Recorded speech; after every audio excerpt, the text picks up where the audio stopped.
میں جوں ہی سڑک کی دوسری سائڈ پر پہنچا مجھے پولیس مین نے روک لیا۔ اس کا پہلا سوال تھا فورن اور لوکل۔ میں نے مسکرا کر جواب دیا فورنر اینڈ ٹورسٹ۔ اس نے مجھ سے پاسپورٹ مانگ لیا۔ میں نے پاسپورٹ اس کے حوالے کر دیا۔ اس نے پاسپورٹ کا معائنہ کیا، ویزے کا جائزہ لیا، موبائل سے پاسپورٹ کے پہلے صفحے کی تصویر کھینچی اور اس کے بعد پوچھا کارڈ اور کیش؟ میں نے حیران ہو کر سوال کیا کیا مطلب؟ میں کیش یا کارڈ کیوں دوں گا؟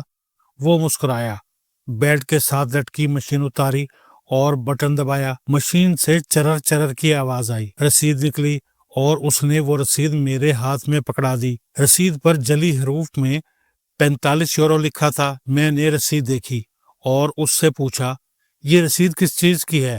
اور دوسرا پولینڈ کی کرنسی زلوٹی ہے، لیکن تم نے رسید مجھے یوروز میں دی، اس کی کیا وجہ ہے؟ اس نے مسکرا کر جواب دیا تم نے سڑک غلط جگہ سے پار کی تھی۔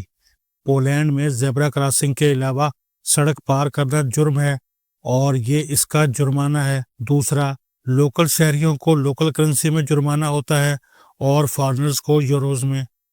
میں نے گھبراہٹ سے کہا مجھے اس رول کا پتہ نہیں تھا، میں صرف وزٹ کرنے کے لیے پولینڈ آیا ہوں۔ اس نے پوچھا کیا تمہارے ملک میں زیبرا کراسنگ نہیں ہے؟ میں نے شرما کر جواب دیا ہیں، لیکن وہاں درمیان سے سڑک پار کرنے میں جرمانہ نہیں ہوتا۔ اس نے کہا لگایا اور پھر بولا پھر تم لوگوں کو زیبرا کراسنگ پر پیسہ ضائع کرنے کی کیا ضرورت تھی؟ وہ رکا اور بولا تمہیں بہرحال جرمانہ ادا کرنا پڑے گا، ہمارا رول ہے۔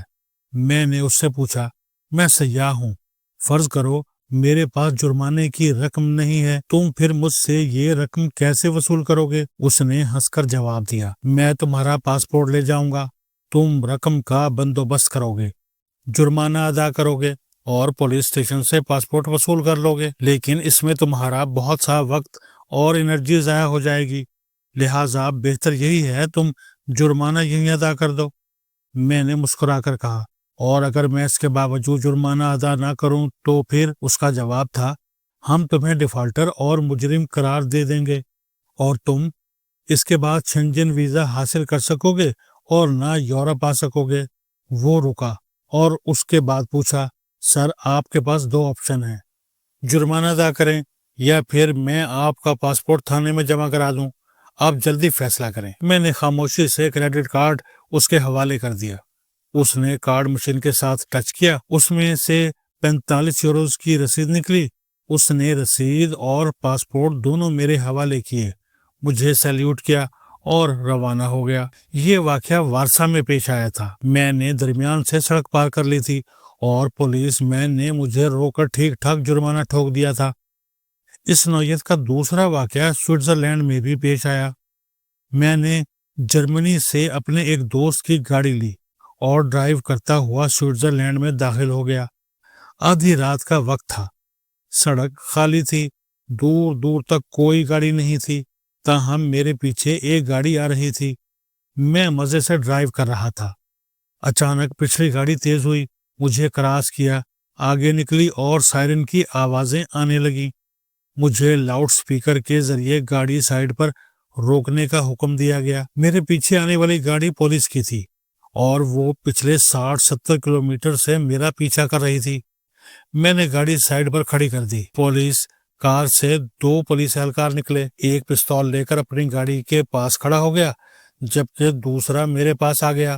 میرے دونوں ہاتھ گاڑی کی چھت کے ساتھ لگوائے گئے، گاڑی کی تلاشی لی گئی، میرا منہ سونگھا گیا اور مکمل تسلی کے بعد مجھے بتایا گیا تم پچھلے 60 کلومیٹر سے مسلسل اوور سپیڈ ہو، لہٰذا تمہارے پاس 2 آپشن ہیں، تم اور گاڑی دونوں تھانے میں بند ہو جائیں یا پھر تم جرمانہ ادا کر دو۔ میں نے ظاہر ہے جرمانے کی حامی بھر لی۔ پولیس مین میرا پاسپورٹ لے کر گاڑی میں گیا اور 1000 سوئس فرینک کی رسید لے کر واپس آ گیا۔ میرے ہاتھوں کے تمام طوطے اڑ گئے۔ 1000 سوئس فرینک اس زمانے میں لاکھ روپے بنتے تھے، آج یہ 3,17,000 کے برابر ہیں۔ میں انہیں آدھا گھنٹہ اپنے پردیسی ہونے، غریب سیاح ہونے اور بے وقوف ہونے کی یقین دہانی کراتا رہا، لیکن وہ ٹس سے مس نہیں ہوئے، لہٰذا مجھے انہیں 1000 فرینک جرمانہ ادا کرنا پڑ گیا۔ وہ دن ہے اور آج کا دن ہے میں سوئٹزرلینڈ میں پیدل چلتے ہوئے بھی احتیاط کرتا ہوں۔ آپ اگر دنیا کے کسی ملک کے لا اینڈ آرڈر، انصاف اور اخلاقیات کا اندازہ کرنا چاہتے ہیں تو آپ صرف اس کی سڑکیں دیکھ لیں۔ آپ کو پورا معاشرہ اور اس کا نظام آئینے کی طرح صاف دکھائی دے گا۔ آپ یقین کریں، ریاست سڑک سے سٹارٹ ہوتی ہے اور سڑک پر ہی ختم ہوتی ہے۔ اگر سڑکیں صاف ہیں، اگر ٹریفک قاعدے سے چل رہی ہے اور اگر لوگ سلیقے سے گاڑیاں چلا رہے ہیں تو پھر اس ملک کے عوام بھی مہذب ہیں، قانون بھی سخت ہے، عدالتوں میں بھی انصاف ہے اور وہ ریاست بھی ہارڈ ہے۔ لیکن اگر آپ کو سڑکوں پر ڈسپلن، سلیقہ اور ٹریفک رولز کی پابندی نظر نہیں آتی تو پھر آپ آنکھیں بند کر کے اعلان کر دیں یہ ریاست سافٹ بھی ہے اور نالائق بھی۔ میں 2/3 دنیا دیکھنے کے بعد اس نتیجے پر پہنچا ہوں، ہمارا ملک اول ریاست نہیں ہے، یہ صرف لوگوں کا ہجوم ہے۔ دوم، ہم پانی کی طرح سافٹ ہیں، ہمیں جس طرف نشیب نظر آتا ہے ہم اس طرف بہہ جاتے ہیں، اور اس بہاؤ کے دوران ہم یہ بھول جاتے ہیں ہمارا رخ چند لمحے قبل کس طرف تھا۔ ہمارے ملک میں بدقسمتی سے شخصی نظام ہے، ایک شخص بدلتا ہے تو پورے ملک کا مزاج بدل جاتا ہے۔ ہمارا آئین اور ہمارے ملی نغمے اور نعرے تک بدل جاتے ہیں۔ ہم مجاہدین کو خارجیوں اور خارجیوں کو مجاہدین میں تبدیل کرتے 10 منٹ نہیں لگاتے۔ انڈیا کبھی ہمارا دشمن ہو جاتا ہے اور کبھی دوست۔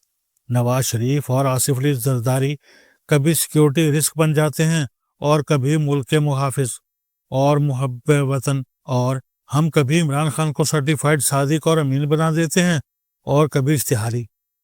آپ ذرا ریاست کی سافٹنس ملاحظہ کیجیے، ہم کبھی اسے ریاست مدینہ بنا دیتے ہیں اور کبھی اسے جنرل مشرف کی انلائٹنڈ ماڈریشن میں تبدیل کر دیتے ہیں۔ میں بہرحال ناقابل یقین حد تک پر امید شخص ہوں، چنانچہ پچھلے نعروں کی طرح اس بار بھی ریاست کے بیانیے پر یقین کر رہا ہوں۔ موجودہ army chief general Asim Munir ریاست کو ہارڈ اسٹیٹ بنانا چاہتے ہیں۔ میں ان پر بھی اسی طرح یقین کر رہا ہوں جس طرح میں نے جنرل باجوہ، جنرل مشرف اور جنرل ضیاء الحق پر کیا تھا۔ میں دل سے یہ بھی سمجھتا ہوں ریاست کو کسی بھی حال میں خلجی کا ویڑا نہیں ہونا چاہیے کہ جس وقت جس کا دل چاہے وہ منہ اٹھا کر جدھر چاہے گھس جائے اور جس طرف سے چاہے نکل جائے۔ ہم سے جو ملک جو مجرم یا قیدی مانگے ہم اسے اس ملک کے حوالے کر دیں اور وہ بعد ازاں وزیر اعظم بن کر واپس آ جائے اور باہر بھجوانے والے اسے لائن میں لگ کر سیلوٹ کریں۔ ہمیں ہارڈ اسٹیٹ ہونا چاہیے، لیکن جنرل صاحب یہ یاد رکھیں ریاست سڑک سے سٹارٹ ہوتی ہے اور سڑک پر ختم ہوتی ہے، اور جس دن کوئی قوم ریاست کو سڑک پر ہارڈ کر لیتی ہے اس دن اس کی سرحدیں بھی ہارڈ ہو جاتی ہیں۔ لیکن بدقسمتی سے ہمارے ملک کی کوئی سڑک ہارڈ نہیں ہے، لہٰذا ہم سرتاپا سافٹ ہیں۔ چنانچہ ہم زیادہ نہ کریں، ہم بس 20 کلومیٹر اور 20 لاکھ لوگوں کے شہر اسلام آباد کو ہارڈ اسٹیٹ کا پائلٹ پروجیکٹ بنا لیں۔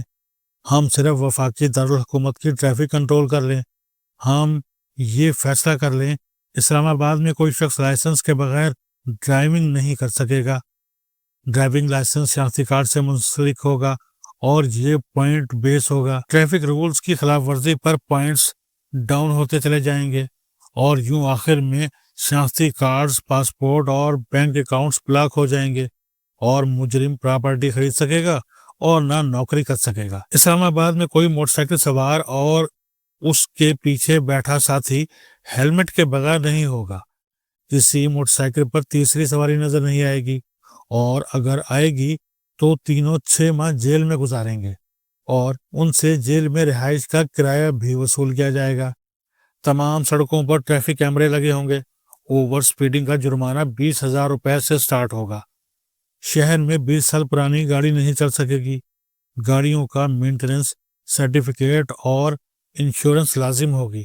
اس میں کسی سے کوئی رعایت نہیں کی جائے گی۔ دھواں پھینکنے والی گاڑی تیسری وارننگ کے بعد ہمیشہ کے لیے ضبط کر لی جائے اور زیبرا کراسنگ کے علاوہ کسی دوسری جگہ سے سڑک کراس کرنے والوں کو کم از کم 5,000 روپے جرمانہ کیا جائے اور تیسری مرتبہ جرم دہرانے پر قید یا سال بھر کے لیے شناختی کارڈ ضبط کر لیا جائے۔ آپ یقین کریں 1-2 سال میں اسلام آباد ہارٹ سٹی بن جائے گا، اور جس دن یہ شہر ہارٹ سٹی بن گیا اس دن پوری ریاست ہارٹ اسٹیٹ بننا شروع ہو جائے گی۔ لیکن اگر ہم اپنی ریٹ 20 کلومیٹر کے اس شہر پر نافذ نہ کر سکے تو پھر ہم قیامت تک 7 لاکھ مربع کلومیٹر کی ریاست کو ہارٹ اسٹیٹ نہیں بنا سکیں گے۔ چنانچہ جنرل صاحب پلیز اسلام آباد کی سڑکوں سے سٹارٹ لیں۔ ہم اگر یہاں کامیاب ہو گئے تو پورے ملک میں ہو جائیں گے، ورنہ پھر بھول جائیں۔